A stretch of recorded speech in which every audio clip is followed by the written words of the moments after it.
The Flying Tigers were a group of American mercenary fighter pilots who were under contract by the Chinese, who secretly helped China fend off the Japanese military just before and during World War II.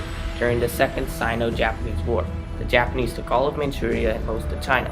The United States wanted to help but didn't want to fully enter the war, so they compromised with China and agreed to send some undercover pilots, planes, and funding. With this assistance, the Chinese and Americans worked together to defeat the Japanese.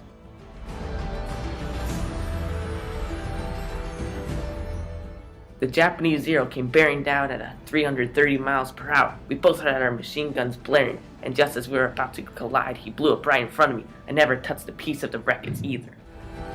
This is just one of the stories of the famed Flying Tigers. The battle for China officially began in 1931, when Japan, who was very poor at the time, decided to invade China for money and resources. China, who had been weakened by many years of civil war between the Chinese warlords, put up almost no resistance when the Japanese invaded Manchuria in northeast China. The Japanese aggression escalated in the following years, killing millions of Chinese, both military and civilian. In late 1937, over a 6-week period, Imperial Japanese Army forces brutally murdered hundreds of thousands of people, both citizens and soldiers, in the Chinese city of Nanking. Nanking at the time was the capital of Socialist China. Now it was left in ruins and would take years to rebuild. England, the US, and France all tried to stop the Japanese through politics and sanctions, but to no avail. If China was going to win the war, they would need outside help. Captain Claire Lee Chennault enlisted to be a World War I pilot, but was rejected, and this is what they told him. You do not possess the necessary qualifications to be an aviator. So instead he joined the cavalry and fought in World War I for a little while. After World War I, he received his first wings and spent his time leading the Army Air Corps flying team as a pilot doing acrobatic maneuvers in a group called 3 Men on a Flying Trapeze. He was the best pilot around and could do a variety of tricks, including a famous stunt where a rope was tied from the right wing of Chennault's plane and the left wing of Chennault's friend, Billy McDonald's plane. The 20-foot rope was tied so the pilots would have to fly no farther than 20 feet apart, or they would rip their wing braces off and most likely spin out of control. While this 20-foot rope was tied to each wing, which was a feat all by itself, they would do tricks like loops, and their craziest stunt, a 360 barrel roll. One day, while doing this show for the last time before he retired, what Chennault didn't know was that in the audience was Chinese Air Force General Mao Peng-so. So had been looking for a pilot to lead and organize his horrible team of Chinese Air Force pilots who were trying to provide cover for the Chinese ground troops, who were trying to stop the invading Japanese troops. Chennault accepted and joined the Chinese Nationalist Air Force as a colonel. He tried his best to educate the young pilots, but because there were not a lot of planes and there was a lot of political pressure, he was forced to send almost all of them away to fully complete their training. President Roosevelt, however, was already looking for a compromise, a way to help the Chinese out, and upon Chennault's request, let Chennault return to China on a huge boat, half passenger boat and half aircraft carrier, along with 100 P-40B fighter planes. President Roosevelt had also drafted and signed a secret order allowing for U.S. military Air Force personnel and ground support to go over to China, along with 100 P-40B fighter planes. They had to go undercover with fake passports and fake occupations, such as carpenter, sheet metal worker, musician, electrician, missionary, etc., so the Japanese wouldn't think the U.S. was siding with the Chinese. I went undercover as a missionary. Once the men arrived in China with the 100 planes, they began to practice on a British shared training field. They weren't as skilled as they had claimed to be during the sign-ups, and by the time that they were ready for battle, 3 men were dead and 44 aircraft were unusable due to pilot failure, Allison thrust-bearing failures in the engines, and quote, Murphy's Law. However, right after Pearl Harbor occurred, the Flying Tigers were up in the sky and shot up Japanese planes as well as ground targets to keep the Burma Road clear, which was now the biggest Chinese supply line because Japan had taken almost all of China's seaports. They did so well, they were all over the news, in the US and in Britain. The Chinese people helped a ton during the air fights and had a communication set up with 165 radios spread out bigger than the state of Texas. It worked like this. If someone who had a radio saw a group of planes, they would report where they were, what direction the planes were headed, and how many planes there were.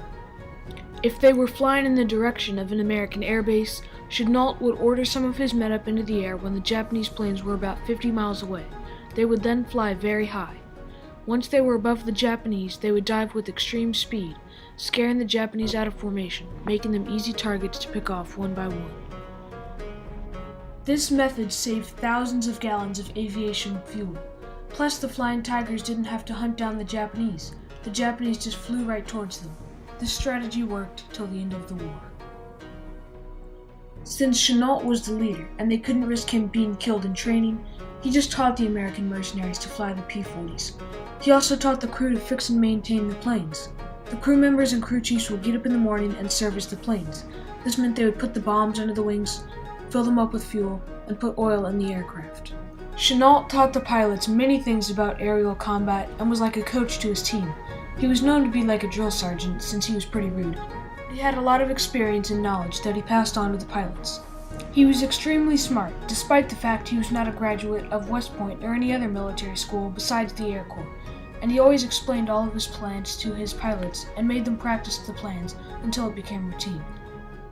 When we interviewed historian Bill Yenne, we asked him if he could use some words that he would use to describe Natl, and these are the ones that he used. He was skilled, he was determined. He was one thing for certain, though. He was very single-minded about helping the Chinese and married a Chinese woman at the end of the war. Almost all of the Flying Tigers also learned to love the Chinese, especially because of how helpful they were. When we interviewed crew chief Frank Losonsky, he said they were there when you needed them. To help you with anything that you wanted help with. They would never refuse you. After the war was over, Natl helped construct an airline to disperse relief throughout the country of China. After this, he retired officially and finished his life on a hospital bed in New Orleans, Louisiana, where he died of lung cancer. In just 7 famous months, these American mercenaries shot down 296 Japanese planes with 300 more possibles, killed 1,500 pilots, bombardiers, navigators, and gunners, destroyed 573 bridges, 1,300 riverboats, tons of road vehicles, and killed thousands of Japanese army soldiers. Without the Flying Tigers, many more Chinese would have died, and Japan would have destroyed China's supply lines, and because of this, the Chinese Empire would have fallen apart. The Chinese people were very grateful to have the Flying Tigers in the middle of this conflict with Japan. They were also very grateful for Mr. Roosevelt's secret compromise by forming the Tigers. As a result of this compromise, the Americans were able to help the Chinese hold back the Japanese and keep them from fully taking over China. Once the Flying Tigers' 7-month contract ended, they were disbanded in the middle of World War II.